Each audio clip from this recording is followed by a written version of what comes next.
Hello everyone, Charles Watts here, the Arsenal correspondent at Goal, joining you on Friday. It's the end of, well, what's been a pretty disappointing week, let's face it. I think it was a week we all sort of hoped at the start of it was going to be a pretty special one, but it's been the exact opposite. That 4-1 mauling at Manchester City on Wednesday, obviously pretty demoralising in terms of the season, well, in terms of the title anyway.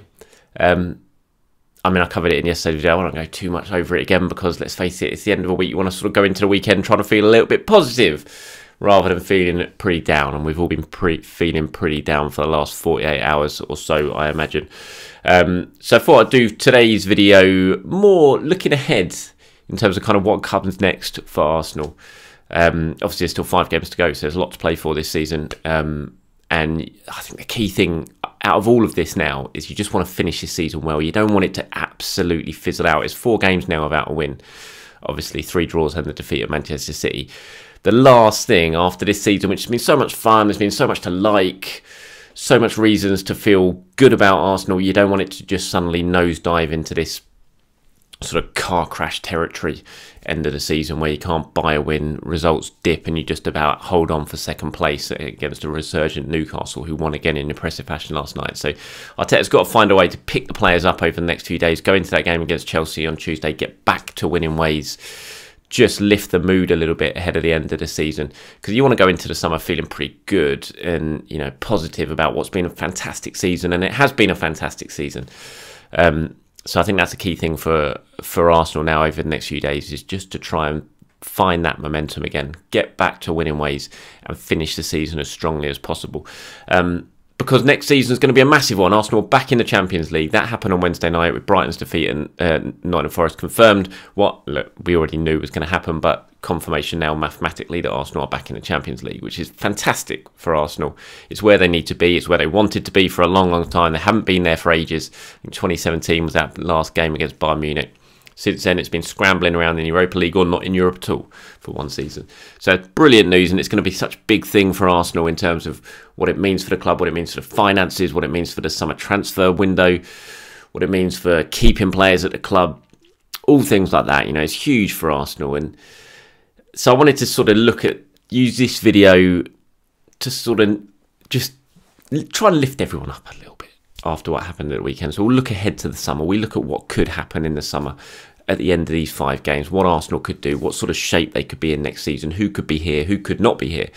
And then, yeah, just whatever you hear in this video, anything you want to agree with, disagree with, anything you want to comment on, please do, as always, hit me up in the comments below. So Arsenal's plans for the summer. Look, we know the big target. We know the main target player they're desperately trying to sign, player that a lot of clubs are going to be trying to sign, Declan Rice. Now, the Champions League's certainly going to make it a lot better for Arsenal, going to improve Arsenal's chances of signing someone like Declan Rice. He's not going to be cheap. West Ham have gone on record, David Moises has gone on record saying it's going to take a British transfer record to sign Declan Rice. Whether that's the case or not, whether it's bluff at this precise moment, we'll have to wait and see. But Arsenal is certainly going to be pushing to try and sign Declan Rice in the summer. We know that. I think it would be a fantastic signing. I've said that before. Honestly, I think it'd be one of the, if not the biggest, certainly one of the biggest signings since Sol Campbell in terms of the stature of the player, in terms of the clubs that have to beat off to sign him, and in terms of the transfer fee. You know, it would definitely cost more than it would be a club record fee if Arsenal signed Declan Rice. And I think it'd be great. I think that midfield area is really vitally important for Arsenal to improve this summer. You know, whether that be Granit Xhaka's position, whether it even maybe be Thomas Partey's position. Look, I'm a massive Thomas Partey fan, but I think the way he's finished this season has been a little bit worrying. His form's not great. It's probably not just down to him. I think the fact that Rob Holding's behind him has certainly affected and impacted Thomas Partey. But, you know, look, he's getting towards his 30s. His injury record's not been great since he's been at Arsenal. So you want, at least, if it's not replacing Thomas Partey this summer, and I'm not saying they should, but then they have to start thinking about it. And that's not to say sell him at all. But, you know, if you're not going to replace him, you certainly need more competition for Thomas Partey. Jorginho came in, but that was, honestly, I've always looked at Jorginho as more of, it was basically a bit of a longer term loan deal than anything else, because they couldn't get the player they wanted in January. So they went and got Jorginho, who's done a decent job, but he's done what he was brought to the club to do, which is basically just be there in case something happens to Thomas Partey. I think this summer is absolutely essential. You've got to start thinking long term about what you do with that position in midfield. Do you bring in someone who could either replace Thomas Partey but certainly compete with him? I'm not sure. Declan Rice does that, because I don't really know, when I look at Declan Rice, what's his best position. I've spoken to people who've seen a lot more than Declan Rice that I have. Look, I don't sit here watching West Ham over and over again. Is Declan Rice an out-and-out defensive midfielder in that Thomas Partey role? I'm not sure. Or is he more of a sort of Granit Xhaka type player? He's certainly more box-to-box than Thomas Partey is. He's certainly more of a threat, I would say, in an attacking point of view than Thomas Partey is, which makes me think maybe he's more suited in this formation to the sort of left-sided number 8 role, potentially. And would just be more of a box-to-box type player than potentially Granit Xhaka is, although Xhaka has added that to his game, obviously. But I just think it'd be a fantastic sign. I think that would just boost Arsenal so much, bringing in a player like Declan Rice. But it's not the only thing. I think they have to sign at least 2 top-quality midfielders. Moises Caicedo, we know, was a big target for Arsenal in January. They really tried to sign him. They couldn't get it done. Brighton weren't going to play ball. This summer could well be different. Yes, he signed a new contract, but that is not a new contract to mean that he's not going anywhere. The expectation is still that there's going to be, a lot of interest in Moises Caicedo this summer. Whether he stays, I can't say. It's down to Brighton, but he's still a player that Arsenal are going to be looking at. And for me, I look at Caicedo, and I watched him in the FA Cup semi-final against Manchester United at Wembley.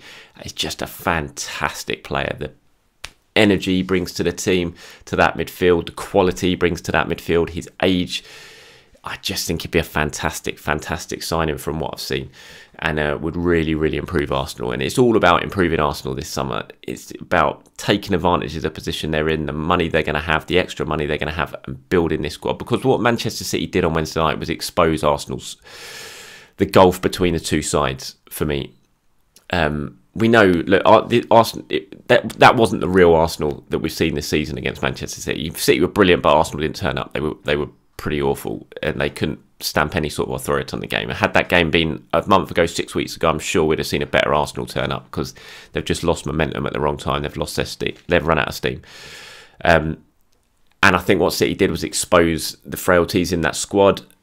Certainly at centre-back, that's going to be needing to be fixed. There's going to be an upgrade needed on Rob Holding in the centre-back positions in terms of the squad. But I just look at that midfield at Arsenal right now, ahead of the summer transfer window. I think that is the area where a lot of work needs to be done to really take Arsenal up to the next level. Declan Rice, Caicedo, Mason Mount. Arsenal like Mason Mount. There's conversations being had about Mason Mount. I don't know if they're going to firm it up and it's going to be turned into a proper attempt to sign him this summer. But just the fact again that they're looking at him and then they're talking about him, it just shows that they're focusing on this area in midfield as what could really improve Arsenal. We know Martinelli and Saka, that's fine. You're not going to need to do too much on that. I think you need to bring in some sort of cover for Bukayo Saka. But other than that, I think they're all right. Centre forward, I think that's an area where a conversation needed to be had. Certainly in terms of improving the squad, Jesus has been great. His injury hasn't helped. I don't think he's hit anywhere near top form since he's come back from the injury, and that's to be expected perhaps. But I think they need another centre forward option. If that's not going to be Balogun in the summer, which personally I'm not sure it will be, I think they need to go out and sign a centre forward. So they're the key areas for me, the Arsenal summer transfer plans. What you do in centre back, you bring in one player. Midfield, you bring in at least 2. Centre forward has to be a conversation, and the right winger has to be a conversation as well for backup for Saka. And the Champions League is going to really help with that. And in terms of the money, the finances, how attractive a proposition Arsenal are. When you're looking for someone like Declan Rice, can you sign him if you're not in the Champions League? In my opinion, no. You need to be a Champions League club to sign Declan Rice this summer. That's what he wants to do. That's why he wants to take to the next stage in his career. And if he does leave West Ham, which is looking very likely, I think it'll be for a Champions League club. So the fact Arsenal there is great. Moises Caicedo as well. There's going to be so many clubs after him this summer. If Brighton do decide, we are going to cash in on him this summer, I think you need to be a Champions League club to sign Moises Caicedo. Arsenal are. That's going to help with that.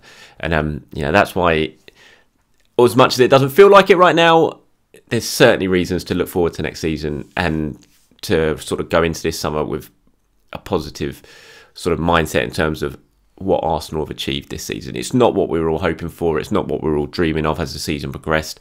Obviously, the target at the start of the season was top 4. As the season progressed, your targets changed because of the form on the pitch and the results on the pitch. And that target certainly turned into being, let's go and win this title. It didn't happen, or well, it hasn't happened. It doesn't look like it's going to happen.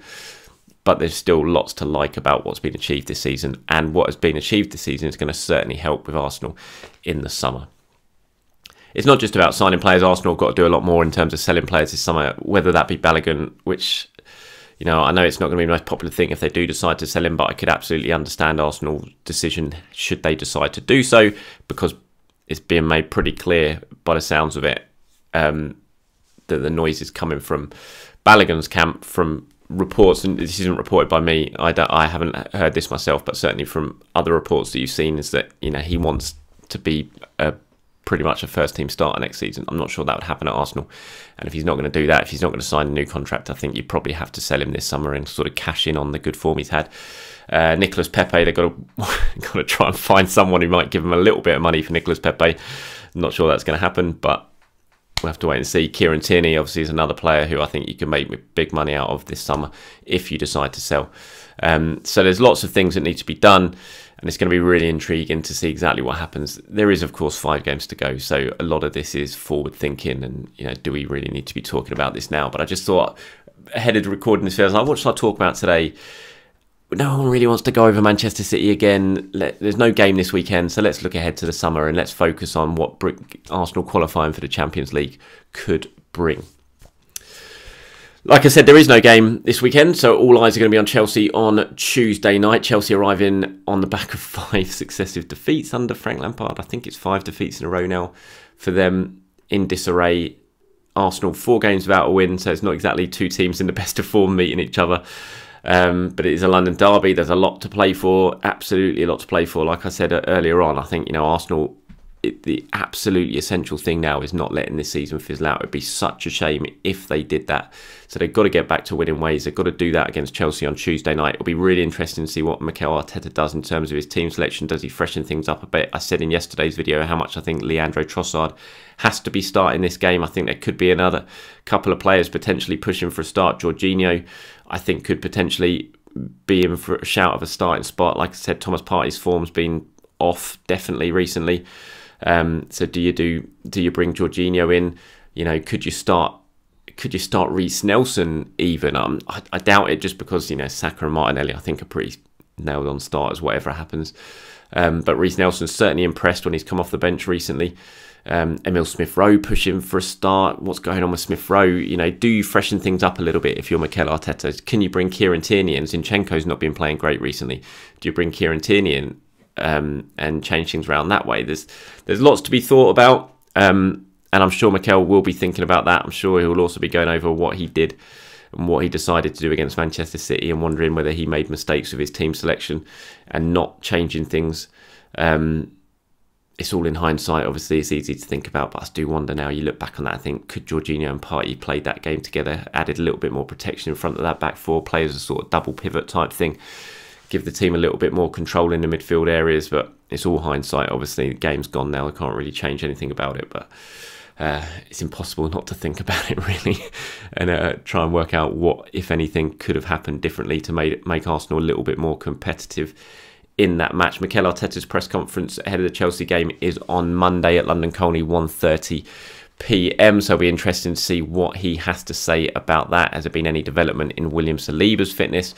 I think now, given what's happened this season, given how it's looking, certain that Manchester City are going to go on, I think unless you're absolutely certain that William Saliba's fit, you just don't risk him now between now and the end of the season. You just make sure all the priority goes on making sure that he's fit for pre-season, because the last thing you want to do is miss that, and then you're chasing your fitness ahead of the start of the next campaign. So, if Arsenal are really bang involved in this title race still, then it would probably be worth the risk trying to rush Saliba back, even if it's for a couple of games at the end of the season. But now it's, I don't know, you look at it and just think, what's the point, really? Just make sure he's fit for next season. That's got to be the most important thing. All right, that's about it. Sorry, it's a bit of a sort of waffly video, this one, but I just wanted to, sort of focus on the summer, take a look ahead at the potential summer transfer plans and the changes that could happen, and always get your views. So please do let me know anything you've agreed with, disagreed with, what you want to see happen in the summer. Let me know, as always, in the comments below. Thank you very much for watching, everyone. Have a very good start to the weekend. I'll speak to you soon.